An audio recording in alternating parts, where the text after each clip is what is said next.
Vamos a abrir nuestra Biblia en la carta a los Gálatas. Preciosa carta de los Gálatas, capítulo 5, versículo 1 al verso 6. Gálatas 5, 1 al 6. Dice la palabra de Dios así: Estad pues firmes. ¿En qué cosa? En la libertad con la que Cristo nos hizo libres. Y no estén otra vez sujetos ¿a qué cosa? Al yugo de esclavitud. He aquí, yo Pablo, os digo que si os circuncidáis, de nada os aprovechará Cristo. Y otra vez testifico a todo hombre que se circuncida, que está obligado a guardar toda la ley. De Cristo os desligasteis, los que por la ley os justificáis, de la gracia habéis caído. Pues nosotros por el Espíritu aguardamos por la fe la esperanza de la justicia, porque en Cristo Jesús ni la circuncisión vale algo, ni la incircuncisión, sino la fe que obra por el amor. Vamos a leer juntos todos en voz audible. El verso 6 dice: porque en Cristo Jesús ni la circuncisión vale algo, ni la incircuncisión, sino la fe que obra por el amor. Amén. Vamos a cerrar nuestros ojos y vamos a pedirle a nuestro Padre que nos hable esta mañana. Gracias te damos, Padre, por este día. Bendecimos este hermoso día. Tú creaste este día, pero nosotros aportamos el gozo. Y te bendecimos, Padre, esta mañana que podemos reunirnos, escuchar tu palabra como lo hizo María, hermana de Lázaro, sentada a tus pies, la cual recibió aquella cosa que nunca nadie le quitó, su experiencia personal contigo, su revelación de tu palabra. Y eso buscamos también nosotros hoy, Padre. Como bien dice este pasaje, no estamos aquí por religión, estamos por revelación, estamos por relación. Y te pedimos que nos hables esta mañana, Señor. Oramos también por nuestro hermano José Luis Orueta, que sufrió un accidente. Pedimos que tú toques su rostro que quedó dañado, Padre. Asimismo, doña Patti Borboya, la bendecimos en este proceso de quimioterapia. Pedimos que la fortalezcas. A don José Tejero pedimos ese manto de tu presencia y que se disipe todo tumor ahí en su cuello. Declaramos tu sanidad, tu fortaleza sobre su cuerpo físico. Bendecimos a Mario Martín. Declaramos nulificado ese cáncer en el hígado y que se disipa como un vapor en el nombre de Cristo. Por Andrés Sansores Peña también pedimos, Padre, tu manto, tu presencia sobre él. Por don Carlos Pedrosa también pedimos tu sanidad en su cuerpo y en su alma, en su espíritu. Pedimos salvación, vida en abundancia, Padre. Ponemos en tus manos nuestros familiares que no están en Cristo Jesús. Padre, no es pequeño que no estén en Cristo. Pedimos salvación para ellos. Bendecimos a todos los hombres que estuvieron en el retiro y sus familias, Padre. Te damos gracias en el nombre de Cristo Jesús. Amén y amén. Vamos a dar un aplauso a nuestro Padre esta mañana. Amén.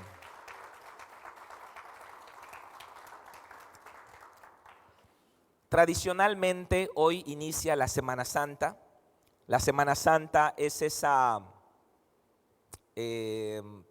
conmemoración de la última semana que tuvo Cristo estando en el cuerpo, estando en la tierra. Claro, luego estuvo 40 días más ya resucitado, pero la Semana Santa se recuerda ese periodo de tiempo en que vemos la última etapa del ministerio de Jesús después de 3 años y medio más o menos de ministerio.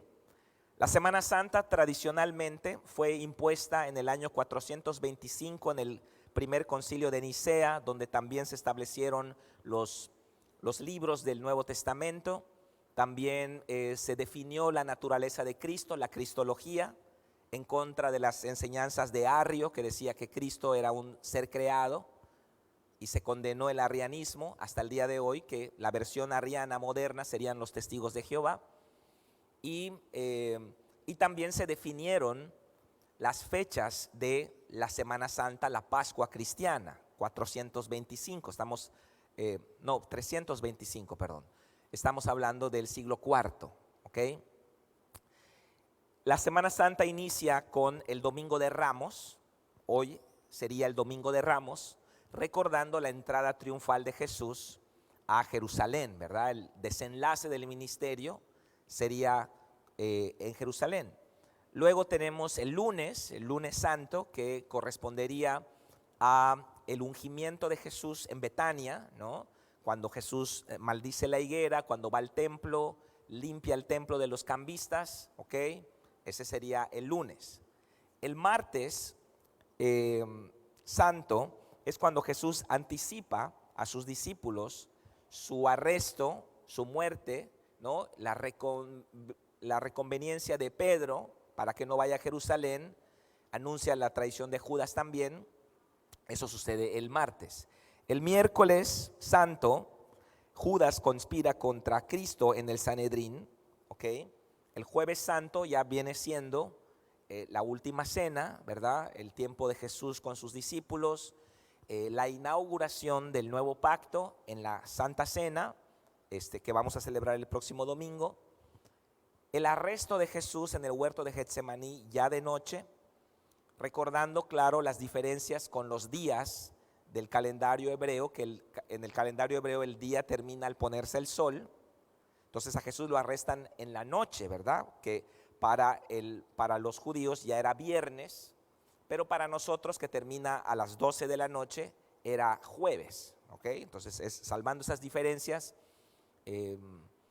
Luego tenemos el Viernes Santo, que es todo lo que pasa a Jesús en el arresto, Pilato, Barrabás, crucifíquenle, el Vía Crucis que maneja la Iglesia Católica, la ruta, ¿verdad?, de Cristo hacia el Gólgota, la crucifixión, la muerte de Cristo y la sepultura, ¿no? La sepultura antes del Shabbat, antes de que caiga el sol. Por eso José de Arimatea se apresura para bajar el cuerpo de Cristo antes que caiga el sol, porque al caer el sol, al meterse el último pedacito del sol en el horizonte, ya empezaba el Shabbat, un día muy sagrado para los judíos, y no podía haber algo tan grotesco como hombres colgados de cruces en Jerusalén.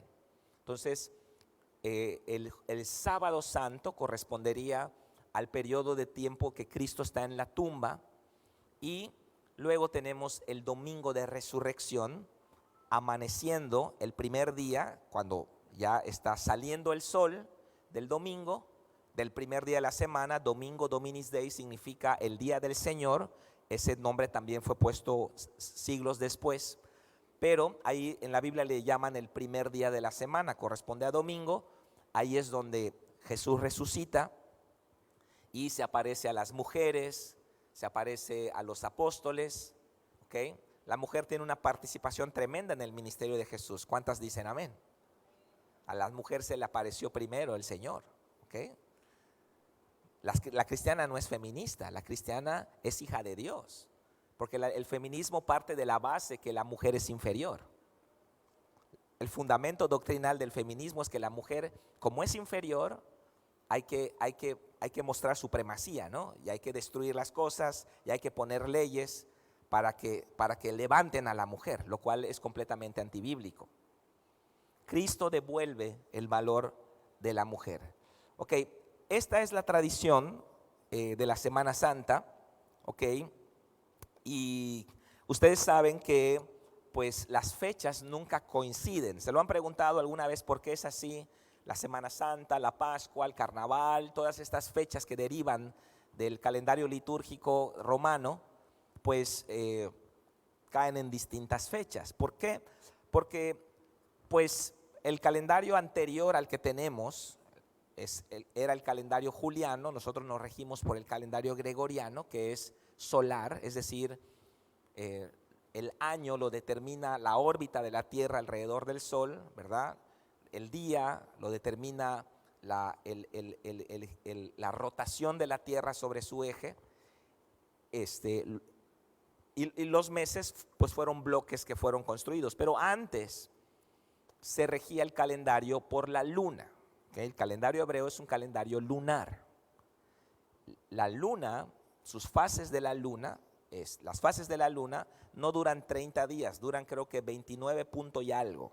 Entonces hay un pequeño, digamos, margen donde los hebreos cada 7 años meten un mes más, ¿okay? Tienen sus meses y luego meten un mes más. Entonces, para que entendamos un poquito de esto de la Semana Santa, obviamente la Pascua judía, de donde emana todo, porque cuando Jesús muere en la cruz, viene la Pascua, la fiesta más importante de los hebreos. Obviamente esa Pascua marcaría el eje del calendario hebreo. Entonces, esa Pascua se calculaba con el calendario hebreo. Cuando se hace el concilio de Nicea y entonces se establece las fechas para el calendario cristiano, se establecieron ciertas pautas, ¿no? Por ejemplo, intencionalmente para que no haya confusión con los judíos, los cristianos movieron la Pascua.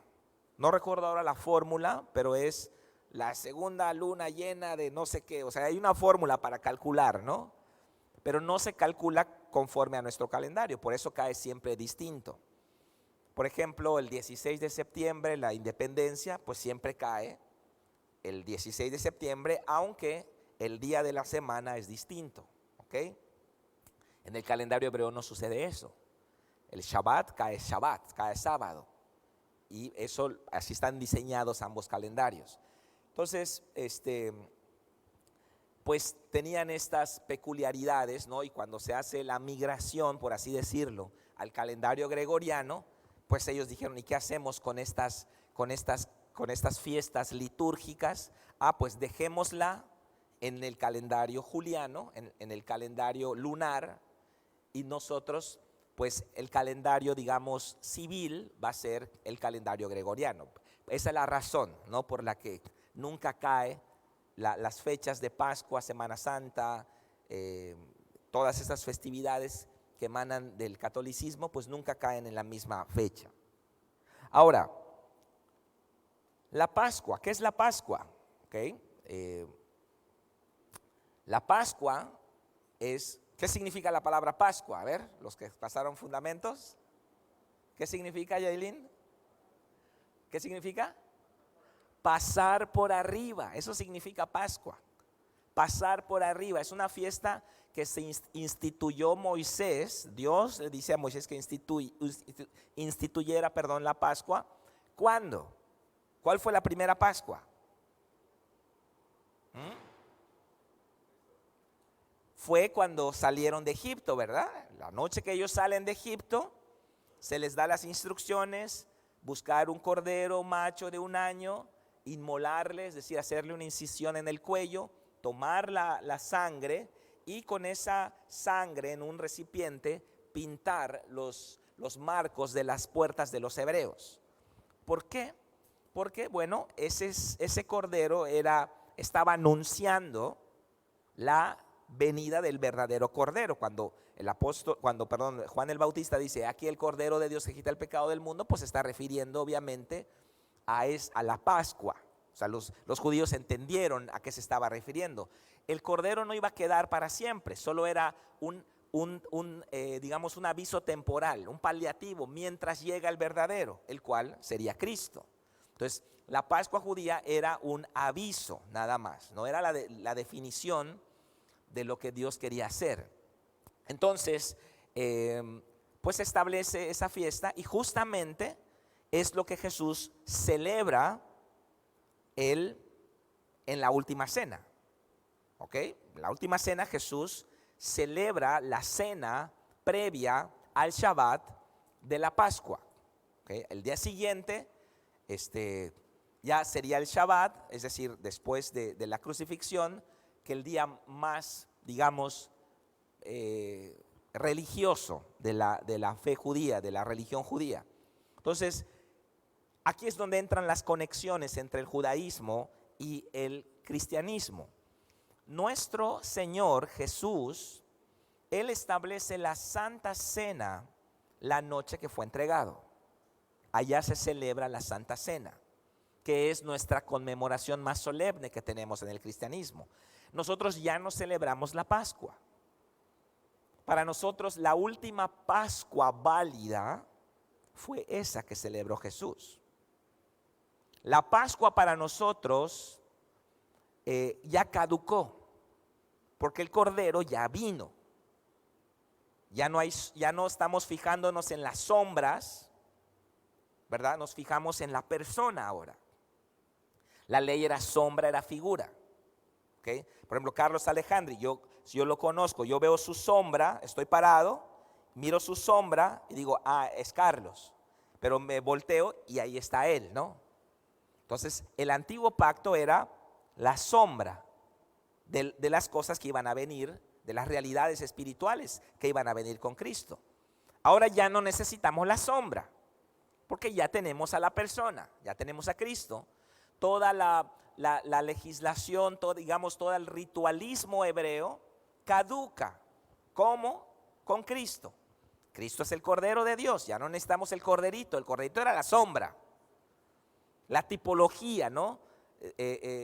Un macho perfecto, adulto, joven, de 1 año, no podía tener manchitas, no podía tener una pierna quebrada, cordero.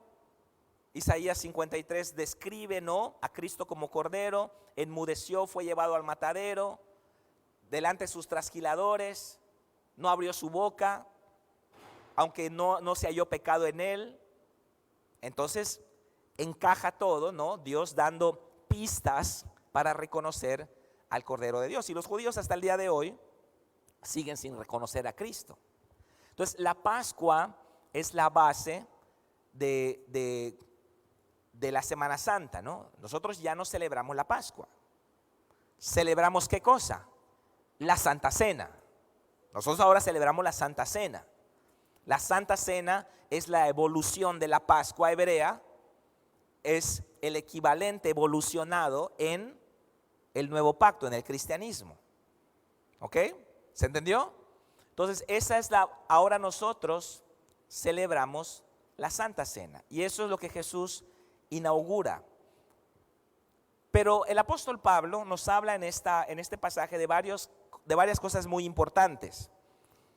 En el versículo 1, Pablo nos dice que estemos firmes en ¿qué cosa? En la libertad. Manténganse en la libertad, porque tu libertad va a ser desafiada. Tu libertad, Satanás va a ofertarte ¿a qué cosa? Que vuelvas atrás.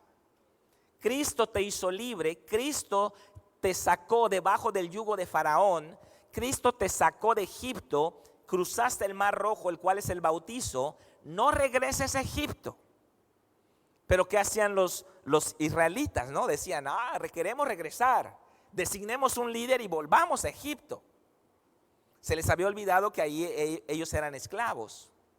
Cuando lo que Dios quería era enseñarles ¿qué cosa? A que sean hijos. Usted es hijo. Amén. Usted es hijo. Tiene que aprender a ser hijo, a pensar como hijo, no como esclavo. Si usted no todavía piensa que le queremos robar, si decimos del diezmo, usted está partiendo de una mentalidad tutankamónica, faraónica, piramidal, ¿no? No sé cómo decir, egipcia. ¿Por qué? Porque es el bagaje de Egipto que está adentro del corazón. Ellos salen de Egipto en una noche, pero Egipto no sale de ellos en 40 años. Hay que renovar la mente. Entonces, la libertad tiene que ser defendida, tiene que ser mantenida. Tenemos que cuidar nuestra libertad, con la que Cristo nos hizo libres. Y no estéis otra vez sujetos al yugo de esclavitud. Quiero referirme a esta palabra, yugo, que viene del griego zugos, que significa aquel objeto de madera que ponían entre dos bueyes. Entonces estaba un buey, ¿no? Con B, no con G. Un buey. Estaba un buey acá, otro buey acá, y arriba de ellos un yugo, una madera con ciertas curvaturas para que los bueyes no se salgan, ¿no? Y entonces el agricultor los jalaba o los guiaba por atrás, y entonces ellos iban surcando la tierra. No os unáis en yugo desigual con los incrédulos, nos dice Pablo. Porque si había un buey rebelde o un güey rebelde, y entonces ese que quería ir para allá, el otro, a lo mejor si era más débil, terminaba yéndose y el surco salía chueco. Entonces ellos tenían que cuidar de que ambos bueyes estuviesen domados, que sean obedientes, que sean de la misma categoría, para que un buey no arrastre a otro buey. Y eso es lo que pasa cuando uno se casa con uno creyente. Por eso la Biblia nos prohíbe que hagamos eso. Usted va a querer venir a la iglesia, le va a querer ir al carnaval. Usted va a querer diezmar, ofrendar, y él va a decir, él o ella van a decir, bueno, estás loco, que estás regalando nuestro dinero. Porque son desiguales. No se unan con yugo desigual. Pero el yugo también se ejemplifica en la Biblia como esclavitud. Porque un yugo es algo de lo que no podemos soltarnos. Entonces, como yo no puedo soltarme de mi esposa, más vale que escoja bien. Amén. Si el matrimonio es un yugo, y Aileen, para que toma nota, también Rodrigo, los solteros acá. Si el matrimonio es un yugo del cual no podemos soltarnos, más vale que escojamos bien. Ahora, ¿cuál es la esclavitud? El yugo de esclavitud que se refiere aquí Pablo. Inciso A, pudiéramos hablar del yugo del pecado. El pecado, el mundo, Egipto, las doctrinas que preprogramaron nuestra mente para pensar como esclavos, ese es un yugo. Pero inciso B, el yugo también se refiere a religiosidad. La religiosidad parece cristianismo, pero no lo es.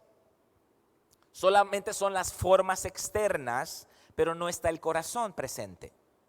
Ni el entendimiento está presente. Está la forma externa, pero no está el corazón. Eso es religiosidad. Porque nosotros, bueno, eso solamente nosotros lo entendemos, ¿no es cierto? Nosotros siempre decimos que no somos una religión. Yo cuando me hice cristiano no me cambié de religión. Yo abandoné la religión para ahora seguir a Cristo. Entonces, esto solo lo entendemos nosotros. Solo el cristiano puede entender este concepto, porque el no cristiano piensa, desde que hablamos de Dios o de Jesús o de la Biblia, bueno, es una religión. De hecho, yo les dije hace rato que la Dirección de Asuntos Religiosos nos habló, ¿verdad? Y nos dijo que ya podemos abrir los servicios religiosos. No vamos a ponernos a explicarles, ¿no? Bueno, está bien, somos religiosos, ¿no? Para ellos. Pero yendo a la profundidad de la definición, no somos religiosos. Todo lo contrario. Somos racionales. Estamos conscientes. Nuestra fe tiene evidencia, tiene cimiento, tiene fundamento. La religión se basa, en las tradiciones, en las supersticiones y en los dogmas. Un dogma es una ley que no puede ser cuestionada. ¿Ok? La religión se basa en un dogma. ¿Por qué hacemos eso? No sé, tú hazlo. Oye, ¿por qué vamos a que nos pongan una cruz de acá de ceniza? No sé, pero tú hazlo. Entonces uno no entiende nada, uno no sabe nada, pero ahí va y se para, ¿no? Y está ejerciendo su religión. La religión es una cáscara. No hay corazón, no hay relación, no hay vida, no hay comunión con Dios. De hecho, ¿cuántos hicieron su primera comunión? Levante su mano si hizo su primera comunión. No la baje, no la baje.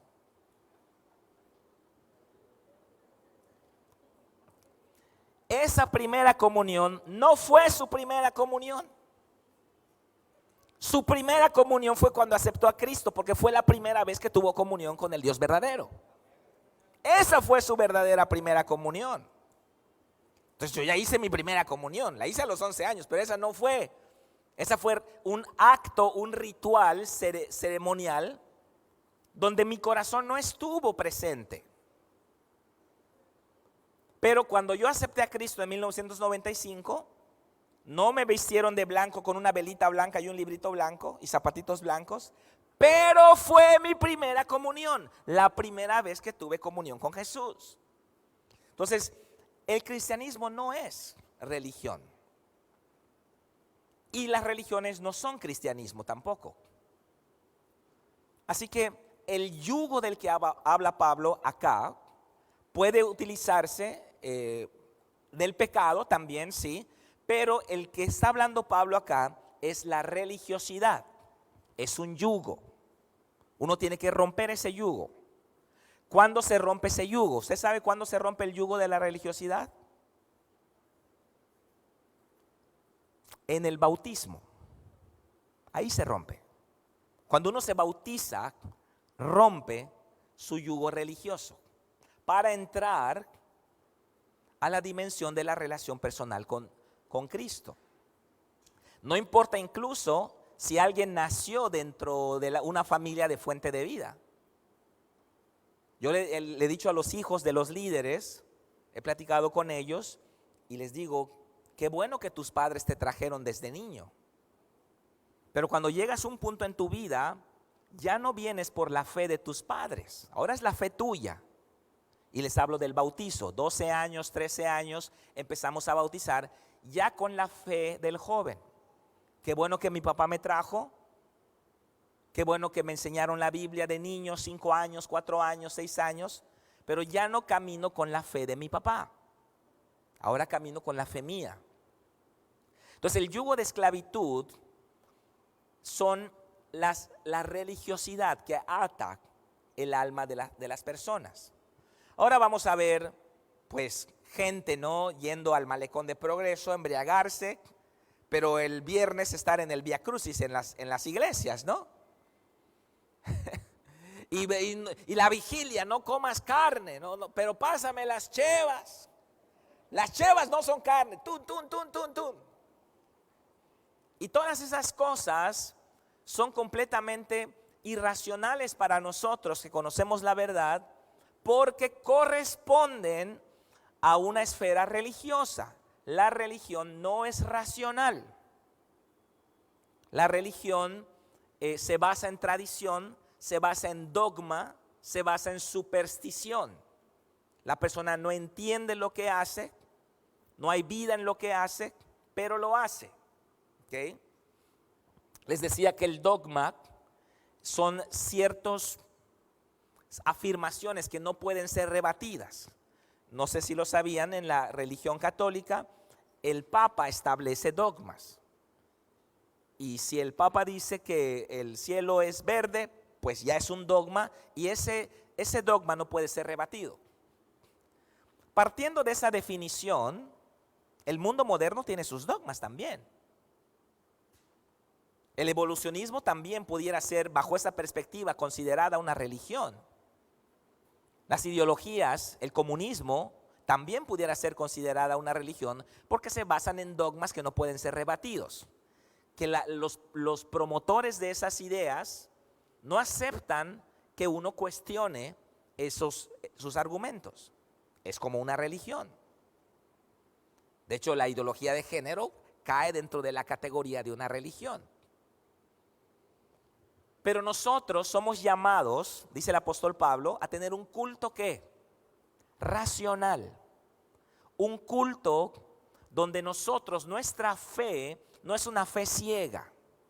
Nuestra fe es una fe que tiene fundamento, que tiene racionalidad, que tiene lógica, que tiene evidencia histórica. No creemos cualquier cosa. La palabra de Dios es un libro acreditado, es un libro que ha pasado todas las pruebas habidas y por haber. Un libro que por muchos años, sobre todo en el siglo XVIII, ¿no? Cuando empezó el posmodernismo, fue muy cuestionada la palabra de Dios.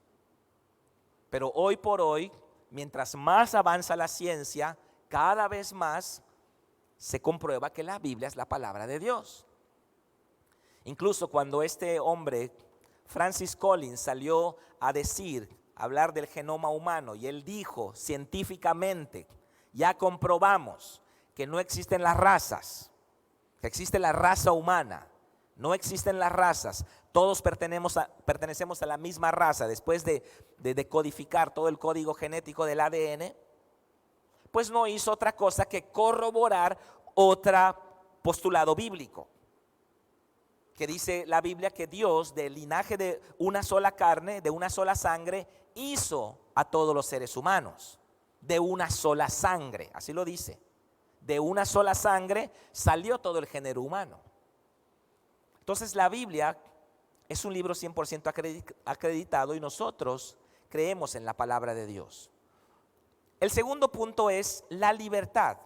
Ya vimos que Pablo dice, no estén sujetos a los yugos de religiosidad.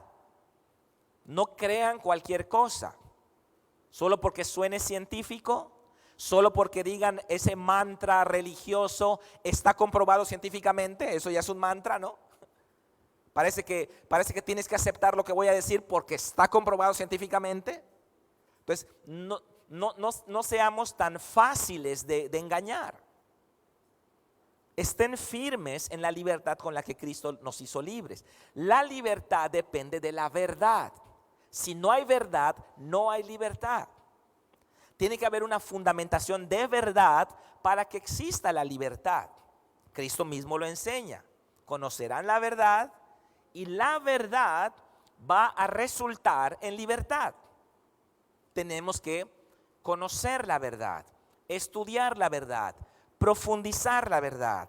Cristo es la verdad, la suma de tu palabra, Salmo 119, 160, es la verdad. Ame la verdad, aunque no le favorezca siempre. Abrace la verdad, aunque no sea lo más cómodo. No viva engañado, aunque la mentira es cómoda. La mentira es linda, la mentira, yo voy a quedarme con este consejo porque este es el que me gusta. Pero todos ellos son malos, me critican, me están juzgando, ustedes no me quieren, pero le están diciendo la verdad. Ame la verdad, aunque no le favorezca. Abrácela, aunque le incomode. Porque si usted ama la verdad le va a conducir a la libertad. La libertad con la que Cristo nos hizo libres.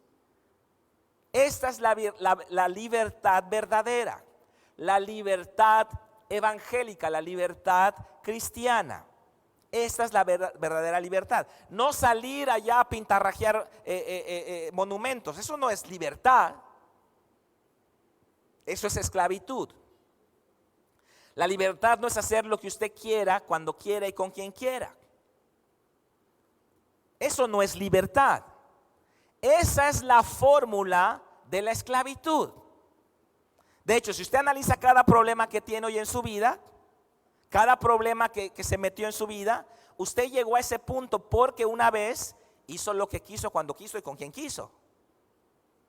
Y al usted creer que ejercía su libertad, terminó en esclavitud.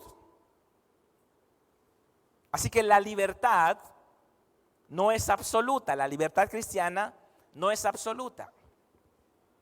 Satanás va a engañarnos y va a decir, sé libre, vuela, vuela como el ave fénix, elévate.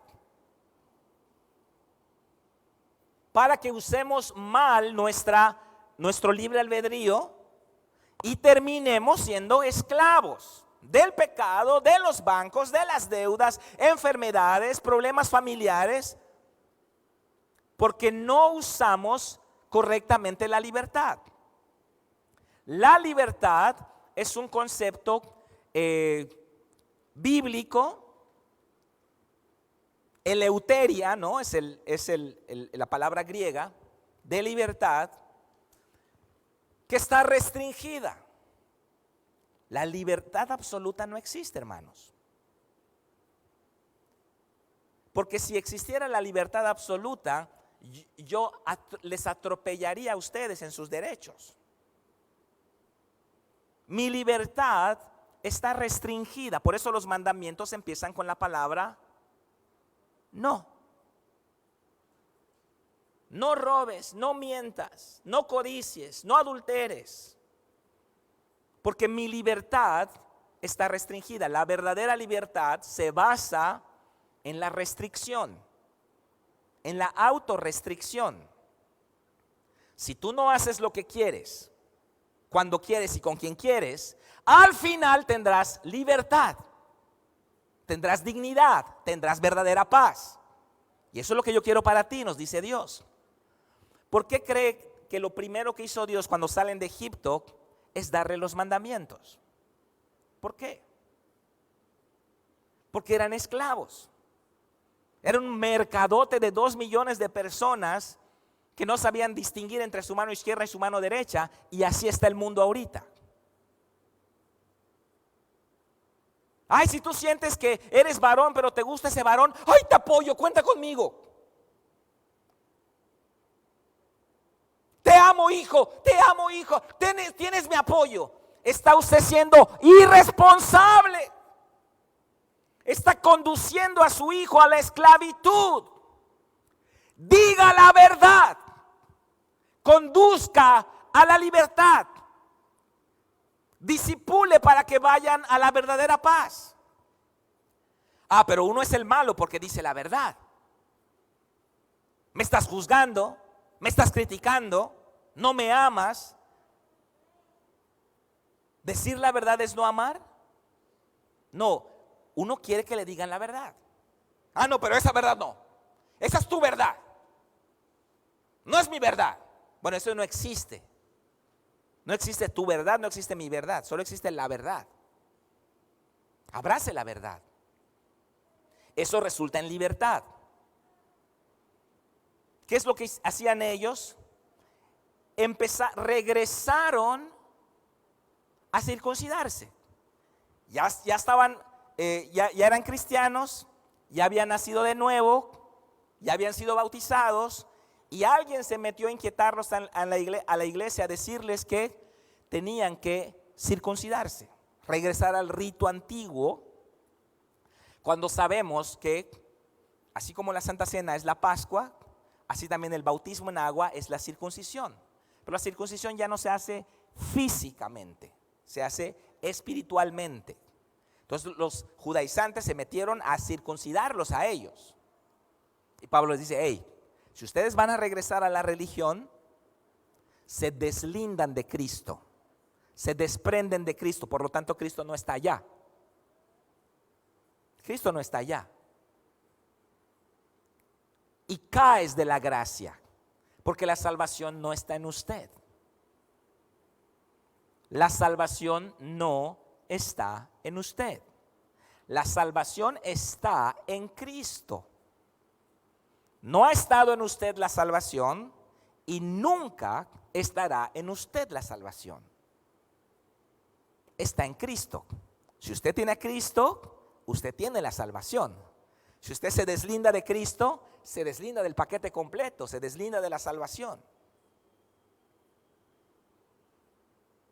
Y entonces Pablo trae esta corrección a los Gálatas que estaban tratando de salvarse por obras. Lo dice el verso 4, de Cristo os desligasteis, los que por la ley os justificáis, de la gracia habéis caído. Pero tenemos el otro extremo, y ya con esto voy a terminar, ya no me queda mucho tiempo.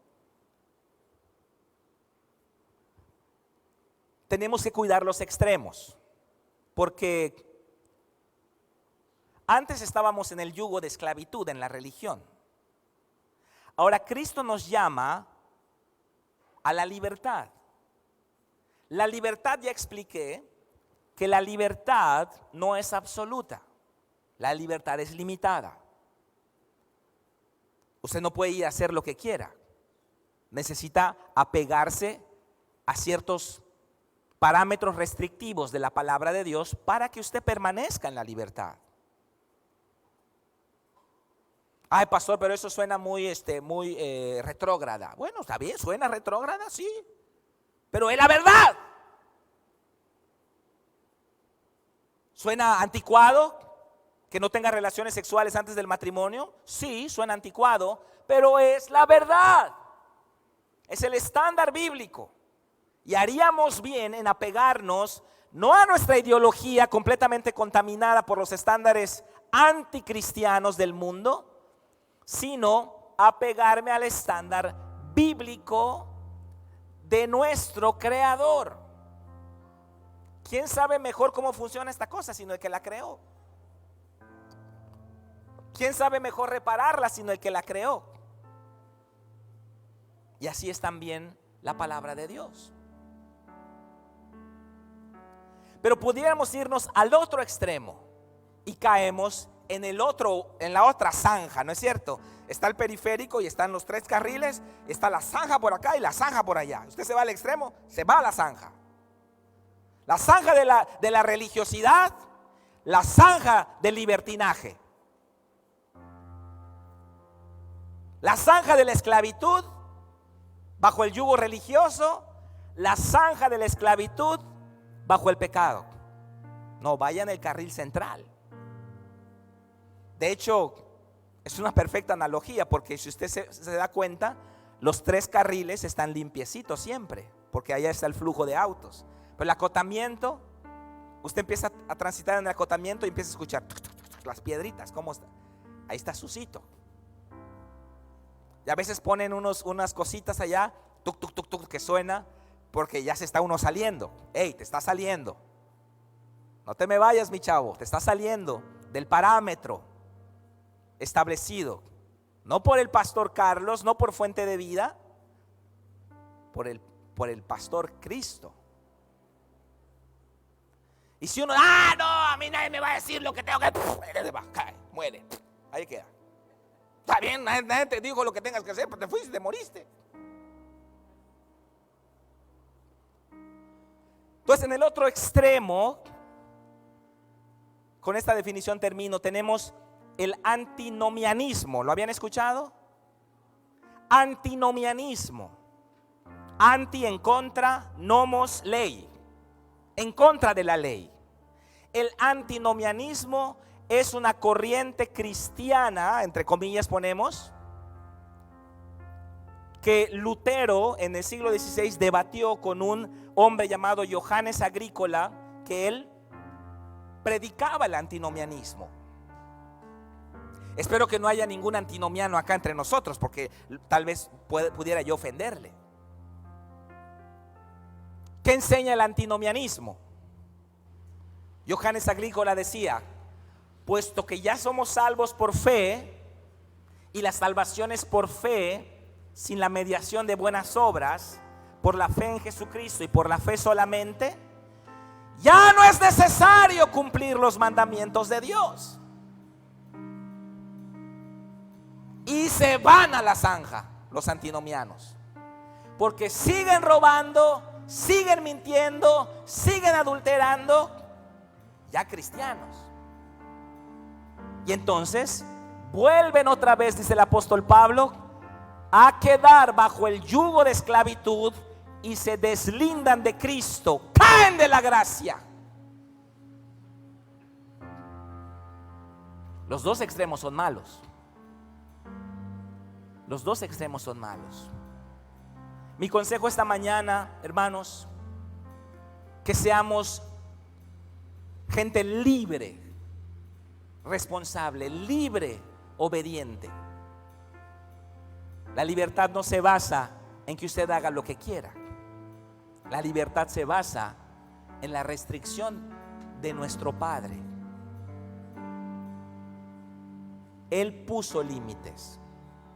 Y ahora que vamos a entrar a 2 semanas de vacaciones, algunos no van a ir a su célula 2 semanas. La carne, ¿verdad? La carne va a pensar, quiero manifestarme. ¿Dónde está? ¿Dónde está?